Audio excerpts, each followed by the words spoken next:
नमस्कार, दिल्ली के लाल किले से मैं हूं परिमल कुमार और मुंबई के महालक्ष्मी रेस कोर्स से हमारे साथ जुड़ रहे हैं हमारे सहयोगी सोहित मिश्रा। फिलहाल आपको लाल किले की तस्वीर अगर दिखाएं तो लाल किले आपको एक तरीके से सराबोर नज़र आएगा रोशनी में। दरअसल यहां पर लाइट एंड साउंड शो की शुरुआत आज से हो रही है। 5 साल बाद नए सिरे से इसकी शुरुआत हो रही है और अब से कुछ वक्त पहले गृह मंत्री अमित शाह ने इसकी शुरुआत की है। इस बार शो का स्वरूप पूरी तरीके से बदला हुआ है। इसमें नए अवतार में 17वीं शताब्दी से लेकर आज तक के भारत के इतिहास और वीरता की नाटकीय प्रस्तुत है।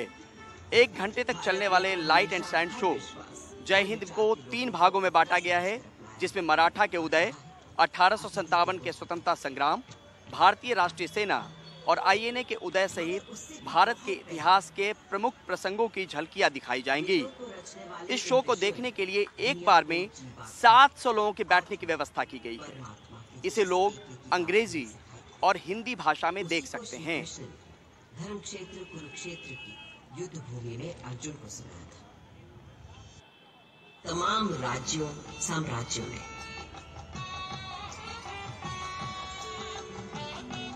दूसरी तरफ थे हमारे अभूतपूर्व वैज्ञानिक, गणितज्ञ, खगोल शास्त्री और वैद्य। हजारों बरस पहले पृथ्वी की परिधि की सही नाप मंगल और चंद्र तक। तो परिमल, जैसे कि आपने बताया, मैं महालक्ष्मी रेस कोर्स में मौजूद हूं और ये जो मेरे बाईं तरफ आप देख रहे हैं यहाँ पर, ये महालक्ष्मी रेस कोर्स है। 220 एकड़ में फैली हुई ये जगह है और काफ़ी प्रसिद्ध जगह है। आज यहाँ से जो हम ये रिपोर्टिंग कर रहे हैं, इसकी एक वजह ये भी है कि अब सवाल उठने लगे हैं कि क्या इस रेस कोर्स को यहाँ से 34-35 किलोमीटर दूर ईस्टर्न सबर्ब में मुलुंड शिफ्ट किया जाएगा।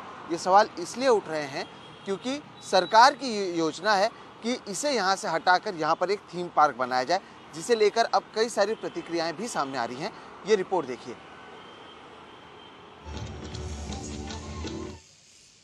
220 एकड़ जमीन पर मौजूद रेस कोर्स की लीज 9 साल पहले 2013 में खत्म हो चुकी है।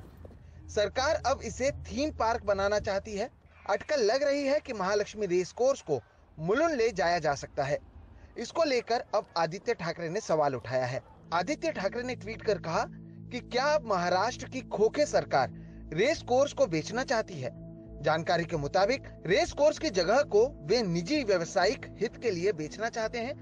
वर्ली डेयरी को भी बिल्डरों के हवाले किया जा रहा है। सरकार का कहना है कि उन्होंने अब तक कुछ भी तय नहीं किया है और कुछ लोग केवल राजनीति कर रहे हैं। There should be open space, that is number one, because Mumbai is short of open spaces. It could be a recreational area. हम ओपन स्पेस रखना चाहते हैं, लेकिन ये भी चाहते हैं कि इसका असर वहाँ पर मौजूद रेस कोर्स पर ना पड़े। बीएमसी चुनाव के कारण कुछ लोग राजनीति कर रहे हैं, इसलिए इसे एक मुद्दा बनाया जा रहा है। But it is not at the cost of the game, that is racing. Few people who are aiming at Mumbai Corporation election are unnecessarily raising this question because they don't have anything. सवाल है, 2013 से race course की lease के नवीकरण का काम क्यों नहीं हुआ। जानकारों के मुताबिक रेस कोर्स की ओर से कई चिट्ठियां लिखी गई हैं, मगर मामला कहीं और फंस रहा है। इस तरह की खबर आ रही है कि महालक्ष्मी रेस कोर्स 35 किलोमीटर दूर मुलुंड के डंपिंग ग्राउंड ले जाया जा सकता है। हालांकि रेस कोर्स से जुड़े लोगों का कहना है कि ऐसा होना नहीं चाहिए, क्योंकि क्लब के अधिकतर सदस्य दक्षिण मुंबई के हैं। मुलुंड भेजने के मेरे ख्याल से बिल्कुल नामुमकिन है।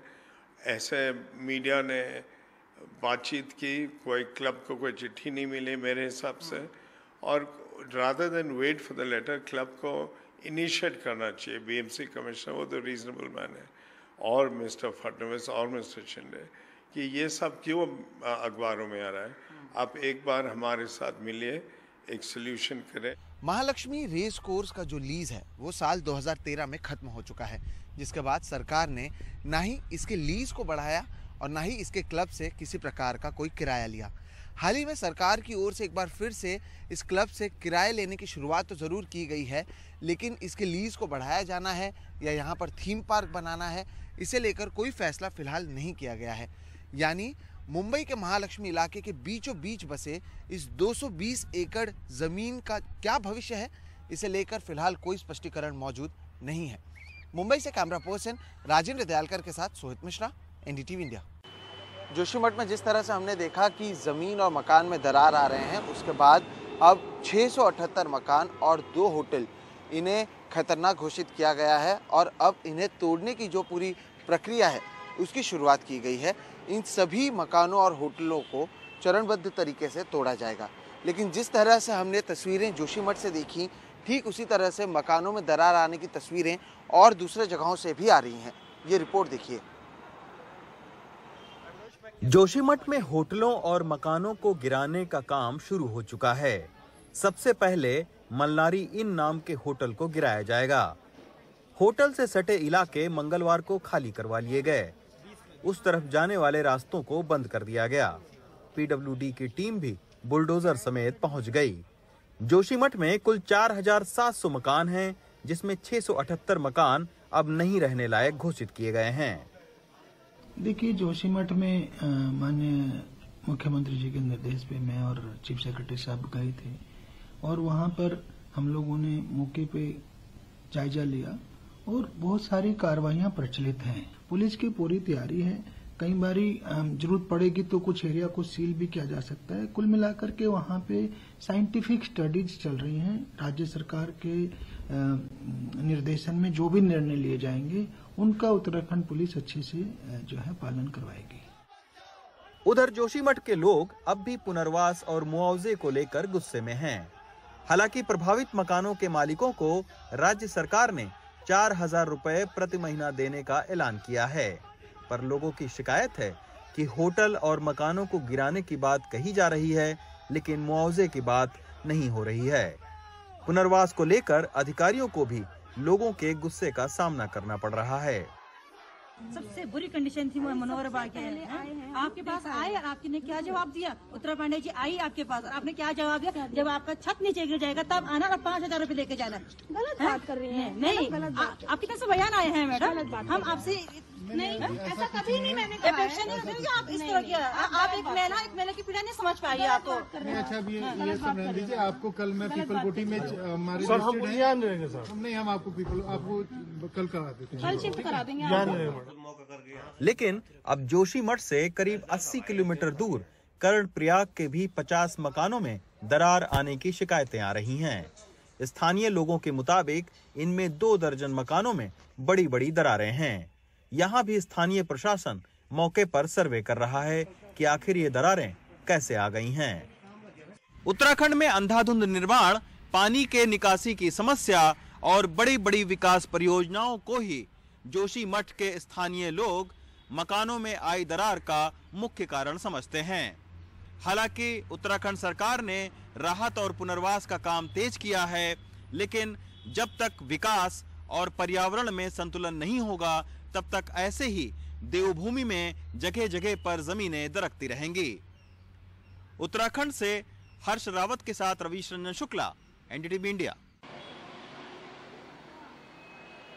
राजौरी में पिछले दिनों हुए आतंकी हमलों के बाद से फिर से वहां ग्रामीण रक्षा समिति को सक्रिय किया जा रहा है।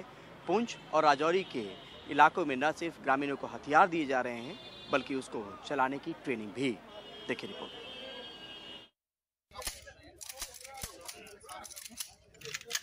हथियार चलाने की ये ट्रेनिंग आत्मरक्षा के नाम पर है।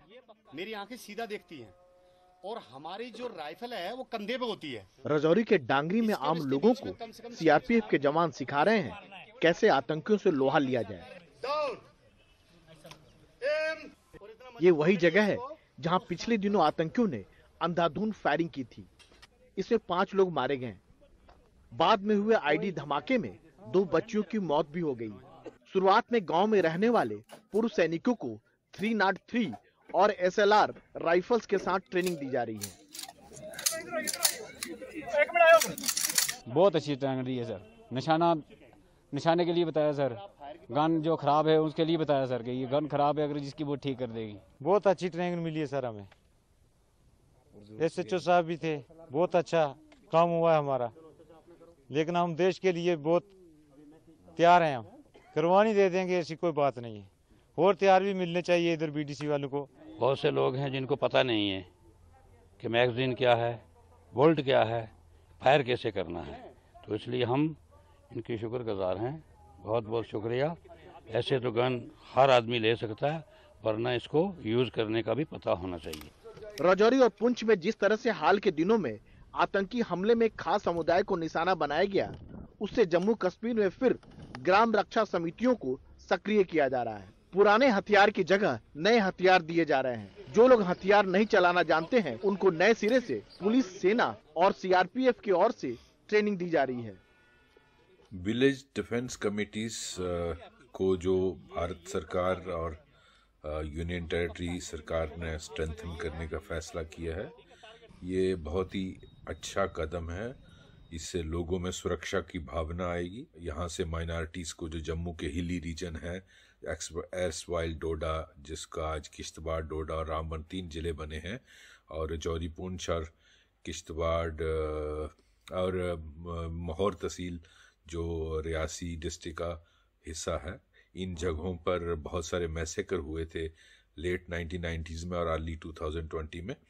और ये प्लान वही था कि जो माइनॉरिटीज़ हैं उनको पहाड़ों से भगाया जाए। कुछ तो उस वक़्त प्लेन इलाके में, रियासी में कैंपों में आकर रहे भी, लेकिन इस प्लान को विफल करने में विलेज डिफेंस कमिटीज़ का बहुत बड़ा रोल है।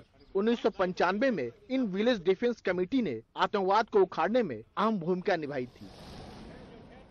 इसमें कोई शक नहीं कि ऐसी ट्रेनिंग से लोगों में भरोसा पैदा होगा और आतंकियों में हिचक पैदा होगा। लेकिन आत्मरक्षा के नाम पर हथियार और ट्रेनिंग देने का काम दरअसल एक दुधारी तलवार जैसा है, जिसका इस्तेमाल बहुत सावधानी से करने की जरूरत है। श्रीनगर में नजीर मसूदी के साथ नई दिल्ली में राजीव रंजन, एनडीटीवी इंडिया।